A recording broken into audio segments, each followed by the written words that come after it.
Kalau saudara baik, dia yang kasih putus. Saya tanya, yang rugi siapa? Dia yang rugi itu saudara. Saudara baik, saudara sudah betul-betul jadi cewek yang tulus, cowok yang berkorban, beli ini, beli itu. Saudara ulang tahun juga beli. Pokoknya lu berkorban habis-habisan. Memang orang yang investasinya terlalu banyak itu sakitnya tuh memang di mana-mana. Makanya jangan terlalu banyak investasi. Kalau pacaran biasa sah, ulang tahun buat kasih dia. Bukan semua ulang tahun juga kasih dia. Sedikit bunga. Lu pikir itu bukan doi? Baru ambil dari uang regis, kurang ajar. Ada yang begitu.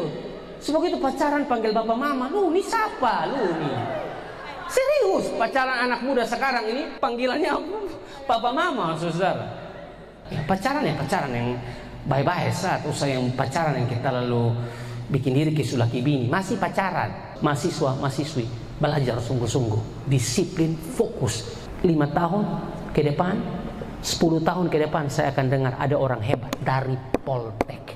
Kasih tepuk tangan yang meriah buat Tuhan.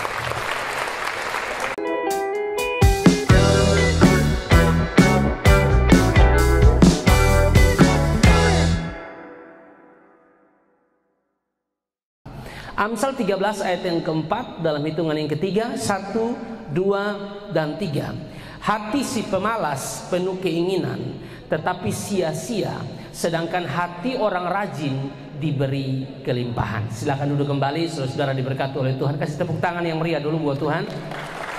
Kalau dalam terjemahan bahasa Indonesia sehari-hari dikatakan bahwa si malas banyak keinginan tapi tak satu pun yang dicapainya. Orang yang bekerja keras mendapat segala yang diinginkannya. Yang berbahagia adalah setiap mereka yang tidak sekedar mendengar firman tapi dimampukan oleh Roh Kudus untuk melakukan firman Tuhan. Dan pada waktu kita melakukan firman Tuhan, Alkitab berkata Yohanes 14 ayat yang ke-15 bahwa itu merupakan bukti dari kasih kita atau cinta kita kepada Tuhan. Jadi bukti dari kasih kita kepada Tuhan, bukti dari kita mengatakan kita mengasihi Tuhan adalah melakukan perintah-perintah Tuhan. Bahkan di dalam Yohanes 15 ayat yang ke-14 dikatakan bahwa kita disebut sahabatnya Tuhan, saudara, jikalau kita melakukan firman Tuhan. Jadi memang Tuhan sangat menuntut dari kita atau siapapun yang dengar firman, yang baca firman, tidak sekedar baca, tidak sekedar dengar firman, tapi melakukan firman Tuhan. Karena banyak orang yang hanya sekedar dengar firman, sekedar baca firman,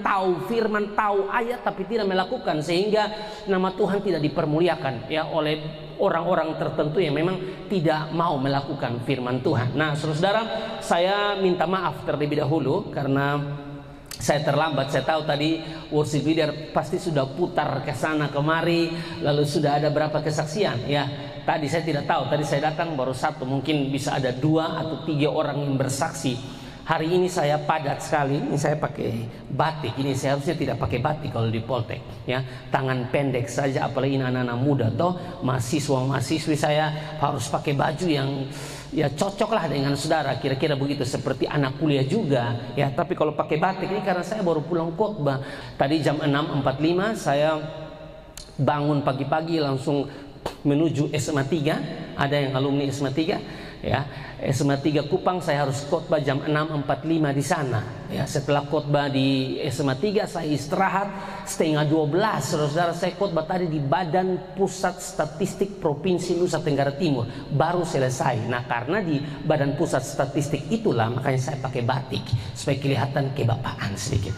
Tapi yang penting saya punya jiwa, masih jiwa muda begitu, hanya sekedar baju batik saja. Jadi memang jujur saya capek, belum makan. Ini belum makan, saudara. Khotbah dari pagi hanya minum tapi tidak makan. Tapi sudahlah, tidak apa-apa. Manusia tidak hanya hidup dari roti saja, tapi dari setiap firman yang keluar dari mulut Allah. Tapi jangan terlalu serohani, karena makan juga penting ya, saudara. Tapi setelah ini baru saya makan ya, saudara.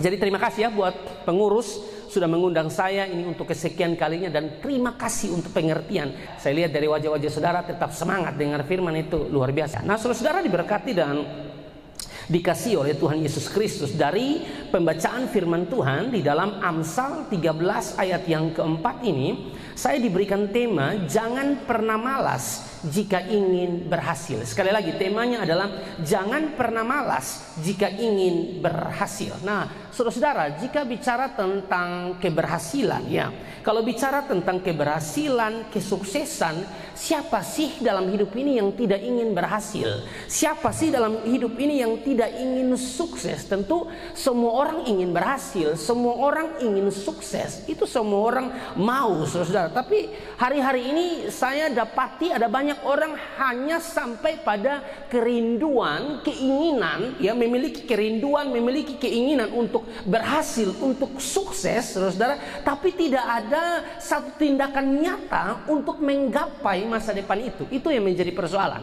Karena mau tidak mau, saudara-saudara, dalam hidup ini kita harus dinamis, terus melangkah, terus bergerak maju. Tidak mungkin kita seperti ini saja. Setelah kuliah di Poltek Anda dapat kerja, setelah dapat kerja Anda menikah, saudara-saudara, ya. Atau ada yang tidak mau menikah. Dan saudara, bukan semua mau nikah, beta mau, Kak. Tapi masalahnya beta masih jomblo. Ulang-ulang saya bilang, jomblo adalah kesempatan terbaik bagi Anda untuk memperbaiki diri, supaya kalau Anda menikah, Anda menjadi kado terbaik bagi pasanganmu. Amin. Jadi jangan stres. Kenapa bebek jalan berdua Anda marah? Kenapa sendal kiri kanan Anda marah? Kenapa ini sepatu kiri kanan Anda marah? Semua Anda marah lagi. Ya, karena memang Anda jomblo, sudah tidak usah tersinggung, ya.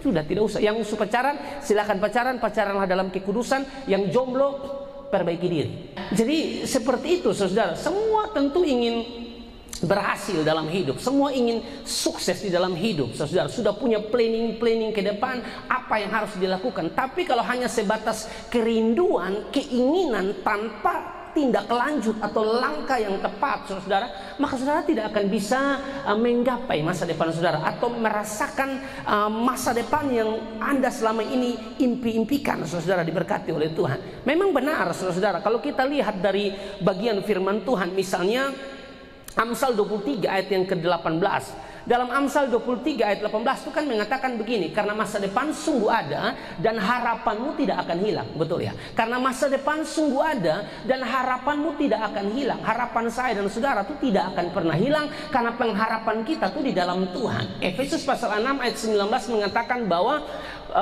pengharapan kita itu seperti sauh yang kuat. Apa itu sauh? Sauh itu jangkar, saudara. Ya, kalau kapal-kapal berlabuh, ya, jangkarnya itu dibuang, saudara, ya, ke dalam dasar laut supaya kapal itu tidak kemana-mana. Mungkin dia bergerak sedikit, tapi tidak akan kemana-mana karena jangkarnya tuh sudah tertanam di dasar laut. Tapi jangkar kita ini kan bukan di dunia, jangkar kita ini di sorga. Makanya pengharapan kita seperti sauh yang kuat. Ya, pengharapan saudara di dalam Tuhan. Bagaimana mungkin, saudara, dia Tuhan yang mengecewakan setiap kita? Itu tidak mungkin, saudara. Masa depan Tuhan siapkan bagi kita, itu janji Tuhan.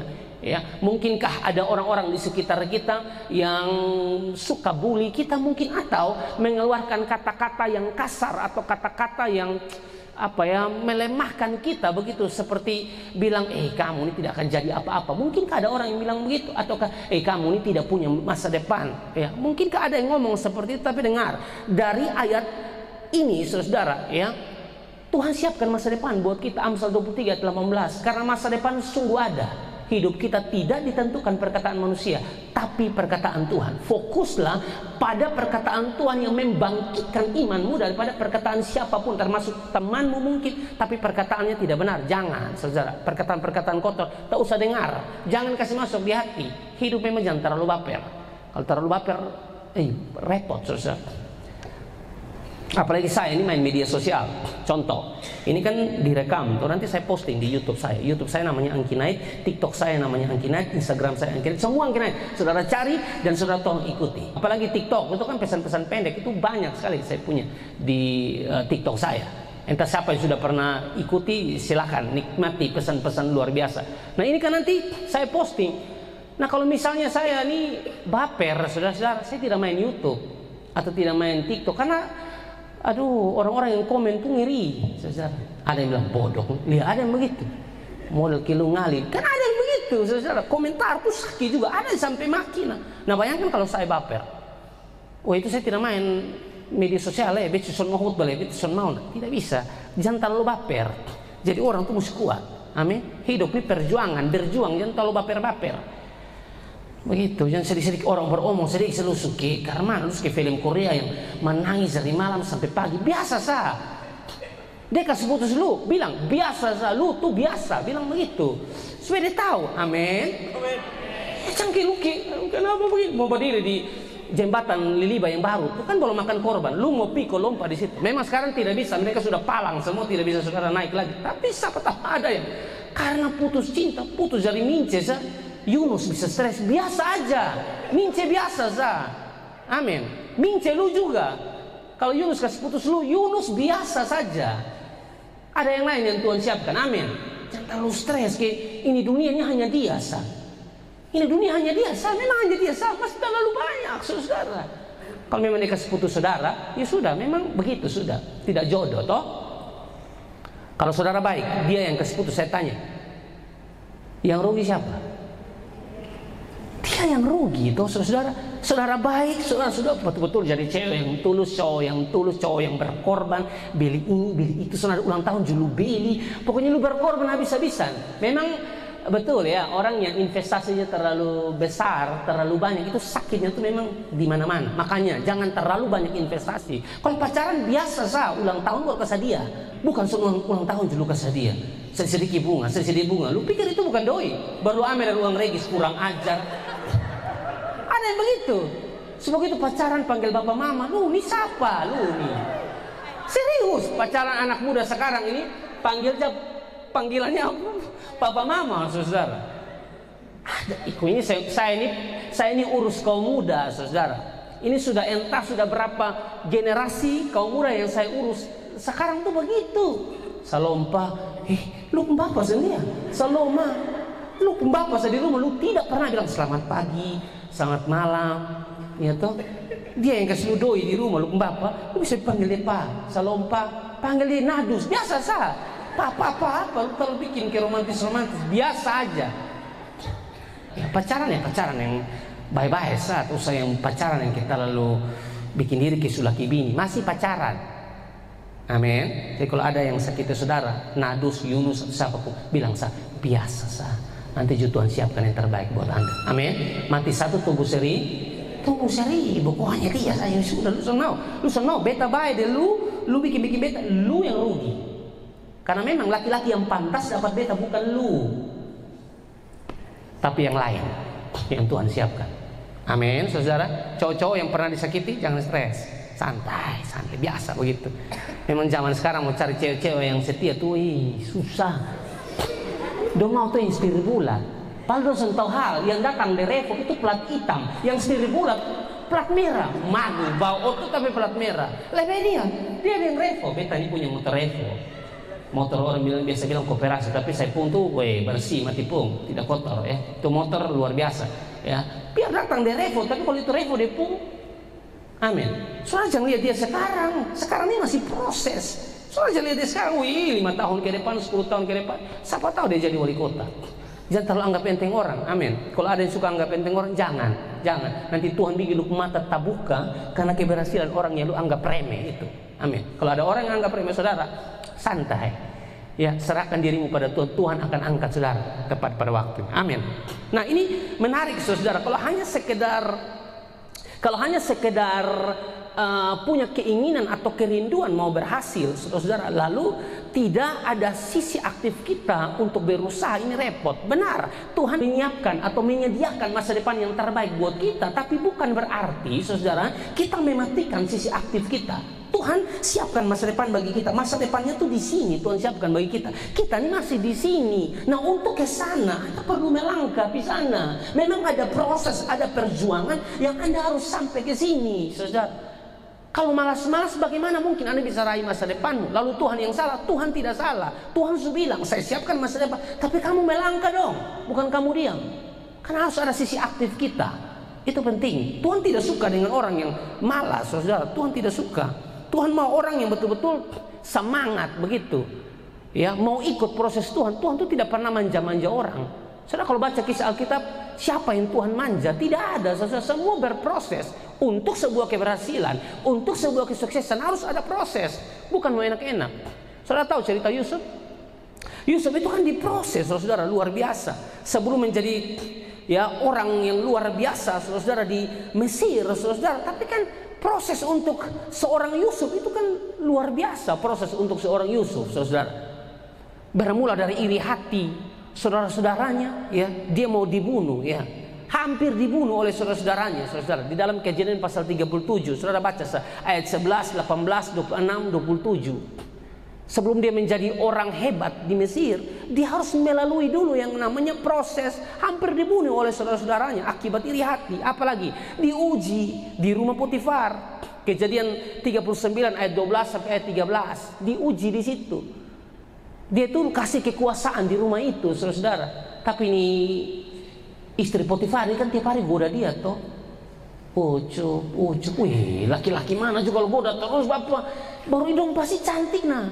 Wih, perempuan-perempuan Yahudi itu pasti cantik, saudara, cantik sekali. Nah tiap hari kalau rayu terus ucup, itu kan repot, saudara. Pasti dia cuma ikut. Tapi luar biasa, Alkitab bilang Yusuf tuh waktu istri Potifar mau tarik dia tuh, dia lari keluar.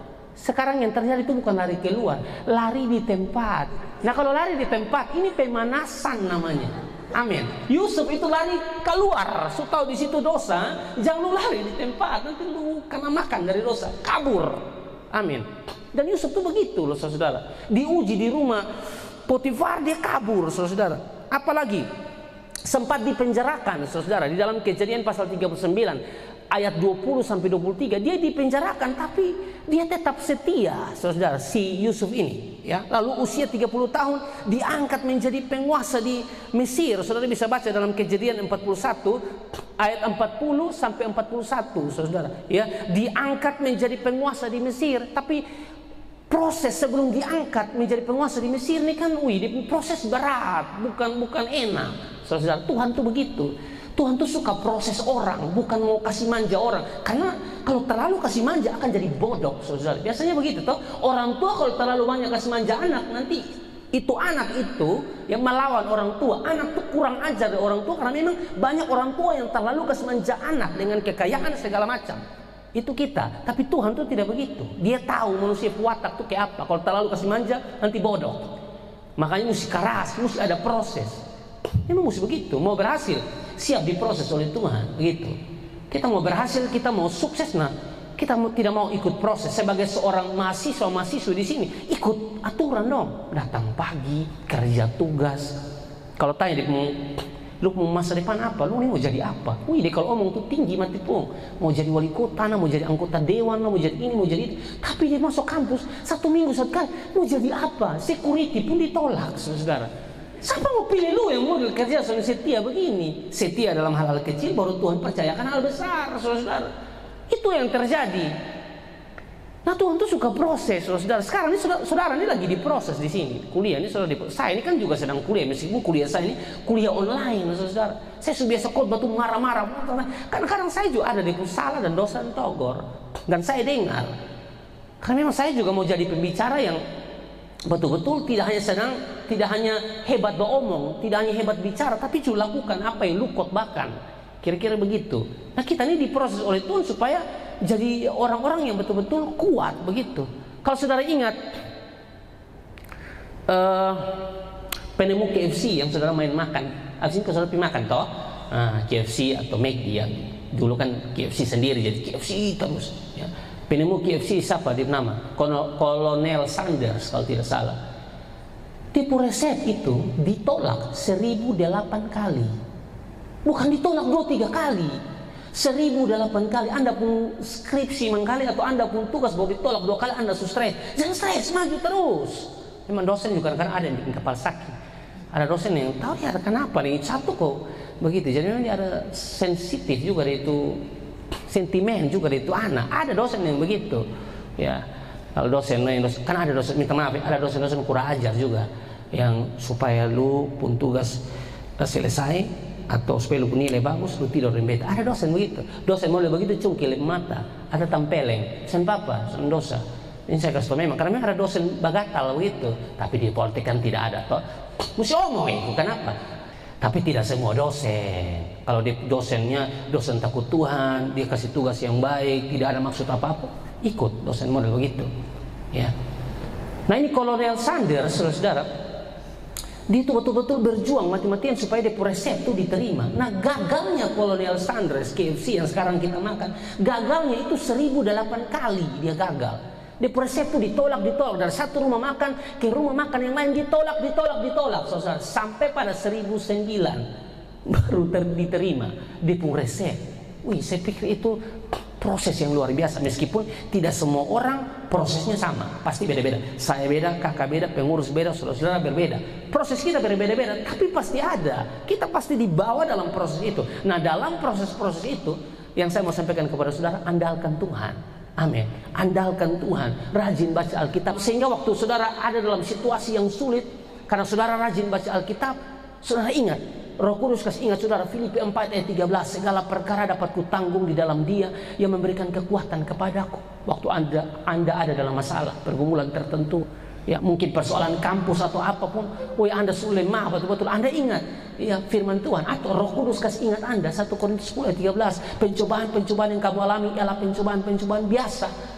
Kan begitu saudara. Tapi persoalannya, kalau kita tidak di dalam Tuhan, tidak pernah berdoa, tidak pernah baca firman, waktu anda ditempa badai atau anda ada dalam satu proses yang sebenarnya dari proses itu akan membawa anda naik, akan membawa anda kepada kesuksesan, tapi karena anda tidak kuat di proses itu, ya hal yang anda lakukan ya tentu hal-hal yang salah. Saya berharap dalam proses apapun kita tetap kuat di dalam Tuhan. Oleh sebab itu saudara, jangan malas saudara ya.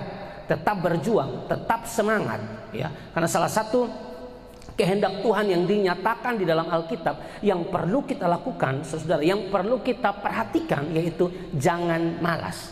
Karena ada kehendak Tuhan yang bersifat rahasia, itu bukan urusan kita, tapi ada kehendak Tuhan yang bersifat dinyatakan di dalam Alkitab. Makanya kalau saudara baca Ulangan 29 ayat 29 kan bilang bahwa hal-hal yang tersembunyi ialah bagi Tuhan ya, Allah kita, tetapi hal-hal yang dinyatakan ialah bagi kita. Hal-hal yang dinyatakan itu di mana? Ya sekarang di Alkitab yang saudara pegang. Itu hal-hal yang Tuhan nyatakan, yang perlu anda perhatikan dan lakukan. Memang ada hal-hal yang tersembunyi saudara, itu bersifat rahasia. Misalnya kita mati kapan? Tidak ada yang tahu. Manusia itu pasti mati, tapi soal kapan itu urusan Tuhan. Kalau tidak salah Mazmur 39 ayat 5 bilang begini, pemazmur bilang begini, ya Tuhan beritahukanlah kepadaku ajalku. Artinya bahwa pemazmur tidak tahu kapan dia mati. Yang tahu kapan dia mati yaitu Tuhan, dia yang pegang nafas. Itu hal-hal yang rahasia. Anda tidak usah mencari tahu kapan saudara mati, tanggal berapa, tidak perlu. Itu urusan Tuhan. Itu hal-hal yang tersembunyi. Apalagi kedatangan Tuhan, kita tidak ada yang tahu. Atau ada yang tahu kapan Tuhan datang? Tidak ada yang tahu. Sifat rahasia. Tapi yang dinyatakan, hal-hal yang dinyatakan, kehendak Tuhan yang dinyatakan saudara, di dalam Alkitab itu yang harus menjadi perhatian kita. Salah satunya saudara, jangan malas, kerja keras, semangat berjuang. Itu yang Tuhan mau di dalam kehidupan kita. Amin saudara. Doakan apa yang anda kerjakan dan kerjakan apa yang anda doakan. Itu yang Tuhan mau saudara kita lakukan di dalam kehidupan kita saudara. Nah kalau kita perhatikan bagian firman Tuhan yang kita baca saudara, Amsal 13 ayat yang keempat, di sini kan ada dua tipe orang ya. Dari Amsal 13 ayat yang keempat ada dua tipe orang. Saya baca dulu Amsal 13 ayat yang keempat sekali lagi. Hati si pemalas penuh keinginan tetapi sia-sia, sedangkan hati orang rajin diberi kelimpahan. Ada dua tipe orang di sini. Yang pertama saudara, pemalas tapi banyak keinginan. Yang kedua saudara, tipe orang yang kedua adalah rajin dan diberi kelimpahan. Saudara kalau baca saudara bisa pilah sendiri, apalagi saudara anak kuliah, saudara pintar. Ada dua tipe orang di situ ya. Pemalas tapi penuh keinginan, dan keinginannya itu pasti sia-sia ya. Lalu yang kedua, orang rajin dan diberi kelimpahan. Nah ini kita perlu perhatikan saudara, kita ini ada di tipe orang yang mana? Saya berharap kita ada di tipe orang yang kedua saudara, yang rajin. Karena hanya orang rajinlah yang bisa mendapatkan hasil yang terbaik. Kalau kamu tidak rajin, kamu malas, kamu hanya kamu hanya ingin saja supaya kamu mendapatkan hasil yang baik saudara. Tapi kalau saudara tidak rajin, saudara malas, saudara tidak dapat apa-apa. Orang malas itu begitu saudara ya. Suka malas lah tapi banyak keinginan. Coba saudara tanya orang pemalas ya. Tidak pernah masuk kampus. Tanya dia punya cita-cita apa? Tidak ada cita-cita rendah, tinggi, Pak. Omong juga tinggi, pemalas ngomong tinggi. Ada begitu, saudara. Itu penyakit orang malas itu begitu. Supaya malas lah, minta maaf. Su miskin, macam lu rajin sedikit baik. Su miskin lah, bayar register lambat lah, ya toh. Saya bukan hina di sini, tapi Pak malas ini kan salah. Semangat sedikit. Anda juga yang punya uang, meskipun Anda punya uang banyak, jangan Pak malas, rajin. Saudara pikir orang tua cari uang kasih saudara tidak susah kok? Susah juga tuh. Hargai sedikit apa yang orang tua kasih. Amin, saudara. Hati si pemalas itu banyak keinginan. Pokoknya dia kalau orang tanya, nanti lu mau jadi apa? Beta, ya pokoknya 5 tahun ke depan, beta yakin beta anggota dewan. Beta ini anggota dewan, beta akan nikah dengan, pokoknya perempuan itu perempuan-perempuan yang putih lah, yang Manado atau apa gitu. Dia terlalu banyak keinginan, tapi dia pun masuk kampus pemalas sekali, pemokol, tapi dia ngomong itu tinggi. Nah, untuk orang-orang yang model seperti ini, yang pemalas begini, saudara, ya, Alkitab bilang kamu tuh cocok belajar dari semut. Alkitab tidak memberikan rekomendasi bagi kita yang malas-malas belajar dari Pak Bobilianto, Pak Fritz Besi, atau orang-orang hebat Kota Kupang Sapa. Dia tidak suruh kita belajar Pak Abraham Lianto, suruh kita belajar dari Pak Semut, suruh kita belajar dari semut, binatang kecil. Ya, makanya di dalam Amsal 6 ayat 6 sampai ayat yang ke-10 bilang begini. Hai pemalas, pergilah kepada semut, perhatikanlah lakunya dan jadilah bijak. Coba saudara tunduk di bawah dan saudara lihat semut, pasti ada lah semut di bawah tuh. Pernahkah saudara lihat semut itu ngerumpi, bagosip? Coba saudara lihat. Tidak ada. Saudara kalau lihat semut itu mereka ada jalan ke sana kemari, ke sana kemari. Mereka akan berhenti kalau ada satu makanan manis yang jatuh, nanti mereka akan kumpul bersama-sama bawa itu makanan. Semut begitu, bukan duduk ngerumpi orang pun ama, bukan. Mesti belajar dari semut. Apalagi, biarpun tidak ada pemimpinnya di ayat 7, biarpun tidak ada pemimpinnya, pengaturnya atau penguasanya, ia menyediakan rotinya di musim panas dan mengumpulkan makanannya pada waktu panen. Semut lebih baik dari ketong. So, tidak ada pengatur, tidak ada pemimpinnya, tapi tetap kerja. Kita ini tidak. Kita akan kuliah kalau ada dosen.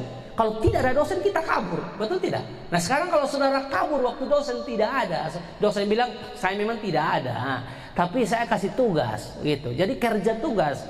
Nah, dosen bilang saya mau rapat dulu ke mana begitu, lalu ada tugas yang Anda kerjakan, harus Anda kerjakan, Anda tidak kerjakan. Oh dosen Pim, saya juga tidak usah kerja tugas, angkat kaki, bermain Instagram, TikTok. Nanti dia mulai scrolling, dia begini, adik ketemu mantan, nanti dia hati sakit, dia kerja tugas, lihat toh.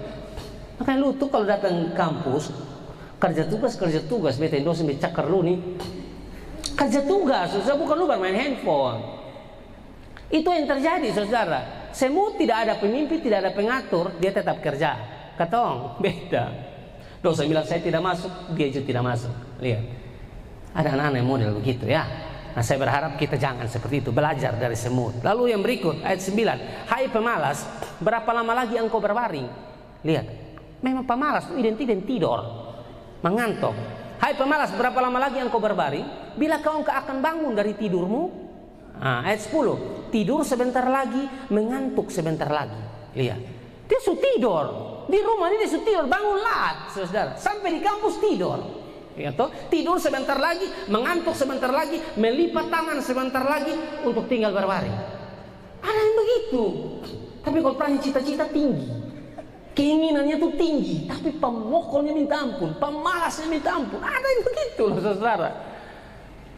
Tidur di rumah tuh, dia sudah bangun siang, datang kampus sudah terlambat, sampai sini dosen baru habis mengajar dia tidur, bahkan dosen sedang ngajar dia juga sedang tidur. Mau jadi apa lu nih, sebenarnya lu mau apa? Akibatnya banyak saudara, bisa main game, mete air. Saya pikir tidak mungkin zaman sekarang nih kalau mete air agak susah lah. Lihat saudara, bukan main game, ada yang begitu main game atau buat telepon yang pacar tuh sampai hampir siang. Pos dosen tidur kok. Nanti nikah pas lupa cerita sampai mabok. Oh, masih jam tidur. Langsung tidur, telepon sayang, beb. Lu kira ini apa kok beb terus, ya? Jadi ini penting, saudara. Ada main game, tolong. Apakah main game itu salah? Tidak salah. Selama saudara main game itu atur waktu. Ada saat main game, ya toh. Ada saat saudara kuliah. Ada saat main game, ada saat bantu orang tua. Bukan saat kuliah, saat bantu orang tua. Lu main game terus. Anak kurang ajar. Model begitu. Contoh. Bukan berarti tidak boleh main game. Bagi yang cewek-cewek, khusus yang cewek-cewek, kalau dia datang sini mengantuk terus, ada kemungkinan malam itu dia nonton film Korea. Iya, aku saudara nih, pasti film Korea. Nah, kuliah sepulang malam, dia nonton film Korea Star jam 1. Jam 1. Dia Star nonton tuh jam 1. Tiba-tiba jam 2 dia menangis sendiri. Jam 3 dia ketawa. Jam 4 dia menangis. Ih, lu kayak gila, mampu. Lu kenapa? Karena memang film Korea tuh begitu. Tuh ada lucunya. Memang kebanyakan ada sedihnya. Datang kampus, bangka semua. Lu punya puku, bukan, menangis. Lee Min Ho atau siapa, saudara besok terlalu tahu nih Korea dong. Menangis, sedih. Kerja skripsi, tolong kalau kerja skripsi. Atau kerja tugas. Mau kalau urus Korea, bukan tidak boleh nonton. Nanti dulu habis kerja tugas baru nonton. Tapi dia punya keinginan luar biasa, tapi pemalasnya luar biasa. Saudara mau berhasil bagaimana? Tuhan tidak suka begitu, ya. Amsal 21 ayat 25, si pemalas itu dibunuh oleh keinginannya karena tangannya enggan bekerja. Ada yang begitu, pemalas tidak mau kerja. Jadi dia itu dibunuh oleh keinginannya.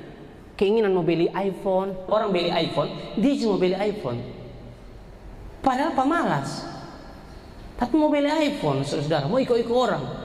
Dia cuma mau orang, dia punya nilai 7 baik, sama dia punya kawan punya nilai baik. Dia mau, itu cuma nilai baik. Tapi kalau lu sudah belajar, lu menghayal, lu mimpi lu, dia nilai bagus, dia belajar. Amin. Tapi si pemalas itu penuh keinginan, saudara. Enggan untuk belajar, enggan untuk melakukan sesuatu, saudara. Amsal 26 ayat 14. Seperti pintu berputar pada engselnya, demikianlah si pemalas di tempat tidurnya. Inilah sekali lagi yang pemalas itu identik dia suka tidur. Amsal 26 ayat 14, seperti pintu berputar pada engselnya, demikian si pemalas di tempat tidurnya. Saudara kalau di rumah masih pakai pintu kayu itu kan ada engselnya. Saudara buka ke dalam, dia putar ke dalam, saudara keluar, dia putar keluar. Jadi orang pemalas itu sama kayak engsel pintu yang mendorong pintu tuh buka tutup. Itu sama dengan orang pemalas yang tidur sebentar balik kiri, bosan balik kiri, balik kanan. Apalagi kalau di hati lagi seni betul, ya mungkin dia hubungan dengan pacar tuh lagi renggang. Itu tidur bisa. Atau dia ada suka satu cewek, dia suka katakan cinta, tapi ini cewek bilang tunggu beberapa hari lagi. Atau dia bilang, dia katakan cinta hari Minggu, dia bilang tunggu hari Jumat. Menjelang hari Jumat itu kan tidak tidur loh, saudara. Pikiran Yesus. Itu dia semua doa dia lakukan. Karena dia mau jawabannya ya. Baru pas hari Jumat dia bilang, cemara kak, kau tuh cuma bakawan. Itu pedih, saudara, pedih. Padahal saudara mati-matian bela dia, pakai menyanyi lah. Mati-matian ku membelamu di depan mereka. Ternyata dia anggap lu kawan. Jadi lu perjuangan tuh, kecong, kasihan ya. Tapi memang cinta tidak bisa dipaksa, nah, amin. Sudah mau paksa ke mana? Jadi tolong jangan pemalas ya. Ya, ayat 16 dari Amsal 26. Si pemalas menganggap dirinya lebih bijak daripada 7 orang yang menjawab dengan bijaksana. Si pemalas dia anggap dia sendiri bijak. Masuk kampus pemalas, tapi kalau menjelaskan sesuatu tentang tugas kampus dia merasa diri paling hebat. Tidak pernah masuk kampus. Yang dia jelaskan coba benar baik, salah semua. Ini yang bijak-bijak, yang pintar, ini yang bisa jelaskan sebenarnya tugasnya. Semua hanya dia sih. Ini karena dia sudah pernah masuk tapi dia yang jelaskan. Jadi begini, dari bahasa begini, jadi begini. Lo ini masuk kampus pemalas tapi lo kayak sok mati pintar-pintar. Ada yang begitu. Ya tolong ya sadar diri kalau pemalas, minta Tuhan ke Tuhan tolong kau bisa semangat kembali kuliah ya. Saya baca seorang teolog namanya Matthew Henry. Matthew Henry bilang begini, ya, bagi orang-orang yang malas tuh karena memang begitu ya, ada orang-orang yang malas tapi kalau mereka lihat kesuksesan orang lain tuh mereka juga mau sukses gitu orang, tapi pemalas. Lalu teolog namanya Matthew Henry, dia bilang begini, mereka menginginkan keuntungan-keuntungan yang didapat oleh orang rajin, tetapi mereka membenci jeripaya yang dilakukan orang rajin. Mereka mendambakan segala sesuatu yang bisa didambakan, tetapi tidak mau mengerjakan apapun yang harus dikerjakan. Oleh karena itu, sebagai akibatnya mereka tidak mendapatkan apa-apa. Karena 2 Tesalonika 3 ayat 10 bilang, orang yang tidak mau bekerja, janganlah ia makan. Jadi orang tuh mau seperti orang itu.